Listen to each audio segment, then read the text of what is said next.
Kemerdekaan tak sengaja Singapura yang mengangkat Lee Kuan Yew jadi bapak negara.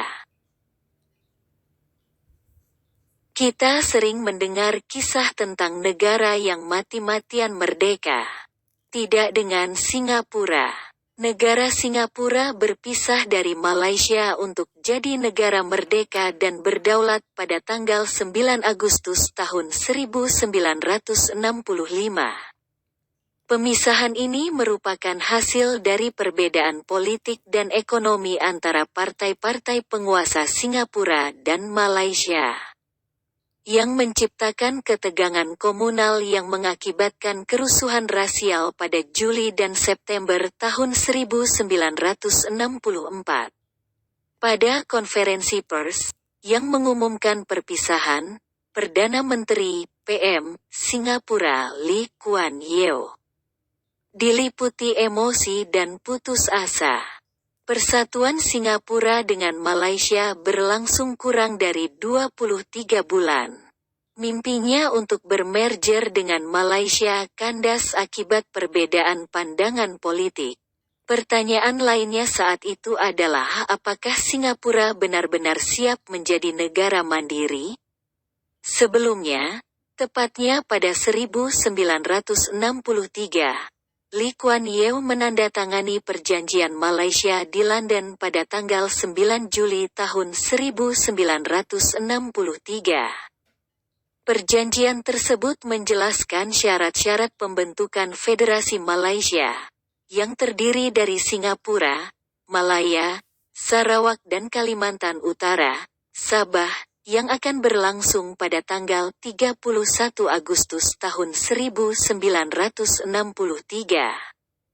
Persyaratan masuknya Singapura ke Malaysia, yang disetujui oleh pemerintah Singapura dan federal, diterbitkan dalam buku putih pada November tahun 1961. Buku putih ini mendokumentasikan hasil pembicaraan antara Lee dan PM Malaya Tunku Abdul Rahman tentang penyertaan Singapura ke Malaysia. Persyaratan tersebut mencakup margin otonomi Singapura, representasi politik Singapura dalam pemerintah federal, status warga negara Singapura, dan kontribusi pendapatan Singapura kepada pemerintah federal.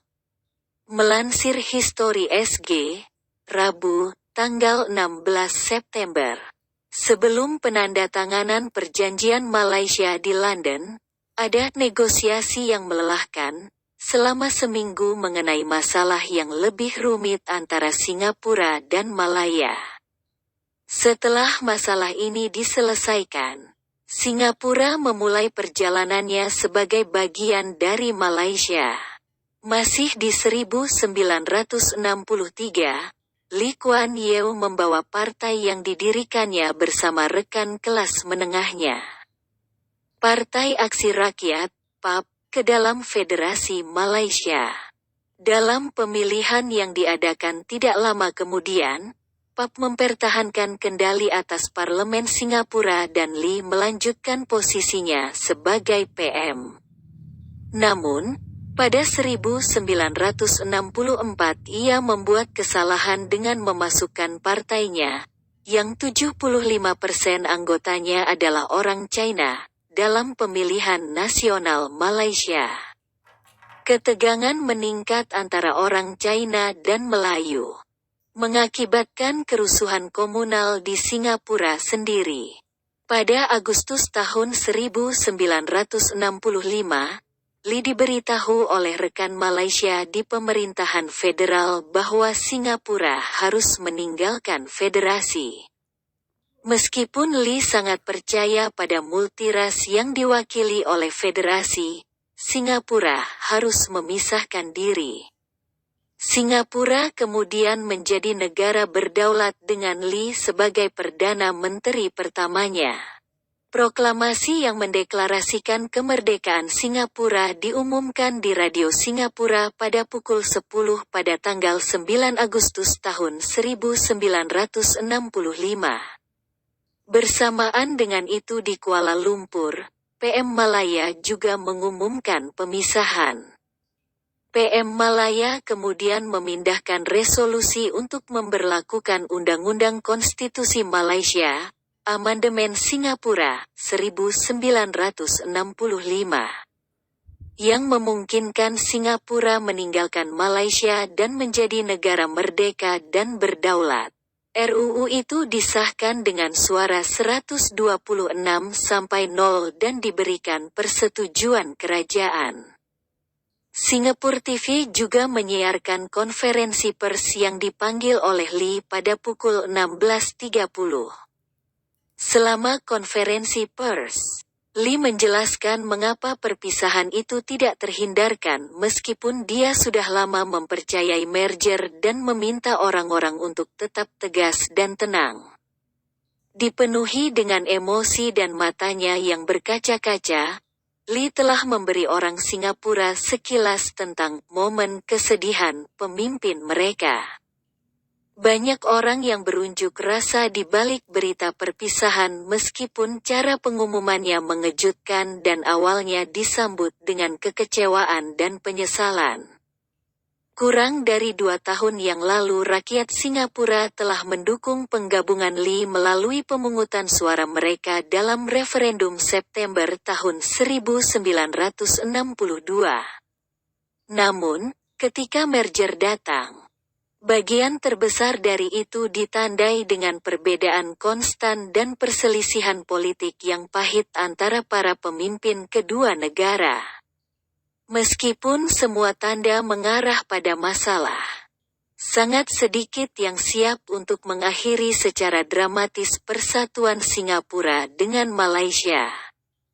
Meski begitu, rakyat Singapura tidak bisa bersedih terlalu lama.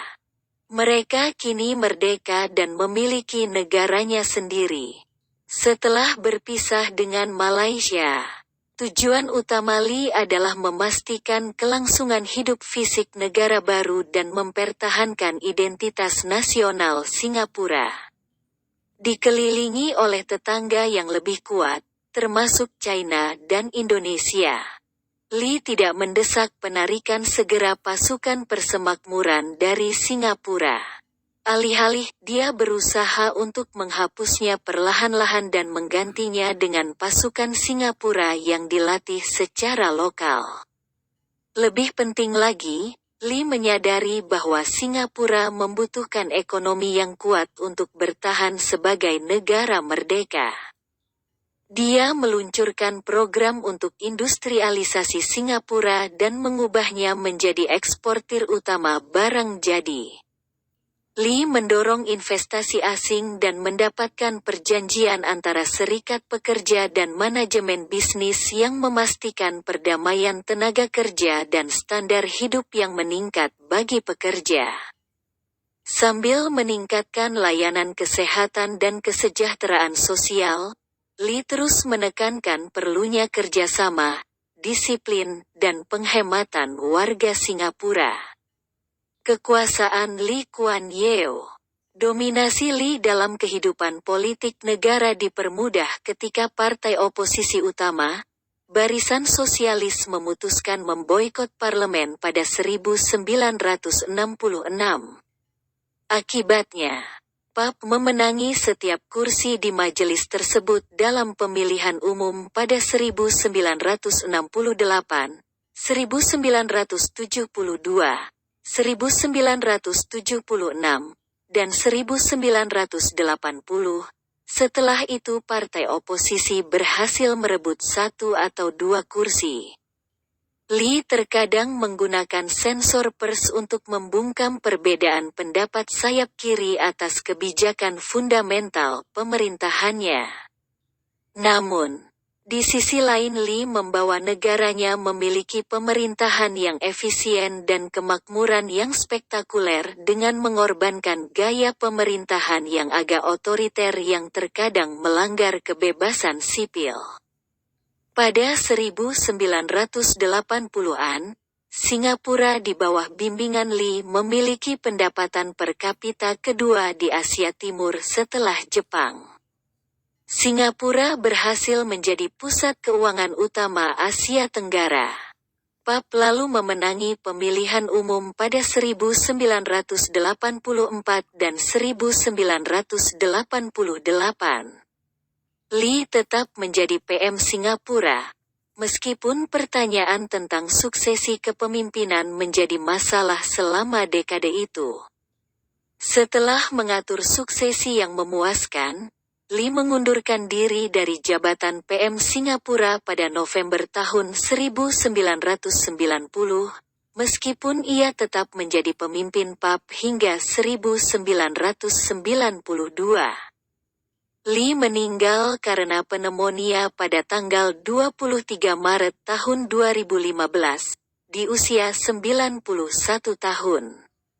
Dalam 1 minggu berkabung nasional, sekitar 1,7 juta penduduk Singapura serta para pemimpin dunia memberikan penghormatan kepadanya di gedung parlemen Singapura. Sang anak, Lee Hsien Loong, mengikuti jejaknya dan kini menjabat sebagai PM Singapura. Sumber dari Kamen Wikipedia.